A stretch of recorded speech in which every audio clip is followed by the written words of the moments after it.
കാശും വാങ്ങി മുങ്ങി നടക്കാനുള്ളടാ ഉണ്ണിച്ചേട്ടാ ഉണ്ണിച്ചേട്ടന്റെ എവിടെ കാശ് ചേട്ടാ അവസ്ഥ വളരെ മോശമായോണ്ടാ. ഡൗണി നീ എന്തിനാണ് പാവത്തിനെ തല്ലുന്നേ? എന്റെ പൊന്ന് ഫോർക്ക് ലിഫ്റ്റ് കടം വാങ്ങിയ പൈസ തിരിച്ചു ചോദിക്കുമ്പോ മുങ്ങി നടക്കണം ഇവനെ. പിന്നെ ഇതിലും മോശം അവസ്ഥയിലാണ് നീ എന്റെ മുന്നിൽ വന്നത്. അതിനുശേഷമാണ് നിനക്ക് വിദേശ ജോലിയും ഹെവി സാലറിയും ഒക്കെ ആയത്. അത് നീ മറക്കരുത്. നാട്ടിലെ ശമ്പളം കൊണ്ട് ഒന്നും പറ്റില്ല എന്ന് മനസ്സിലാക്കിയതുകൊണ്ടാ ഉള്ളതൊക്കെ വിറ്റ് ഒരു ബിസിനസ് തുടങ്ങിയത്. അവസാനം അതും അന്നും ഇന്നും ഒന്ന് സ്കിൽഡ് വർക്കേഴ്സിന് ഉയർന്ന ശമ്പളവും നല്ല ഡിമാൻഡും ഉണ്ട്. അത് മനസ്സിലാക്കി ഇവൻ നേരെ A2Z ഇൻസ്റ്റിറ്റ്യൂട്ടിൽ പോയി അവിടുത്തെ PDME കോഴ്സ് എടുത്ത് പഠിച്ചു. വെറും ഒരു കൊല്ലത്തെ കോഴ്സ് കൊണ്ട് 13 ഹെവി എക്യുപ്മെന്റ്സുകളുടെ ഓപ്പറേഷൻസും മെയിൻ്റെനൻസും പഠിച്ച് ലൈസൻസ് എടുത്തു. കോഴ്സ് കഴിഞ്ഞ ഉടനെ A2Zന്റെ പ്ലേസ്മെന്റ് സെൽ വഴി ജോലിയും കിട്ടി. ഇപ്പൊ ഇവൻ അബുദാബിയിൽ ഹെവി എക്യുപ്മെന്റ് ഓപ്പറേറ്റർ ആണ്. അതുകൊണ്ട് നീ A2Z പോയി PDME കോഴ്സിന് അഡ്മിഷൻ എടുക്കും. ലൈഫ് സെറ്റ് ആകും. പറഞ്ഞു കേട്ടല്ലോ.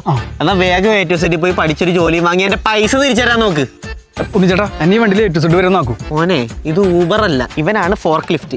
ഇവനെ പറ്റി A2Z നല്ല വിശദമായിട്ട് പഠിക്കാം കേട്ടാ. അപ്പൊ വേഗം ചെന്ന് അഡ്മിഷൻ എടുക്കാൻ നോക്ക് കേട്ടല്ലേ.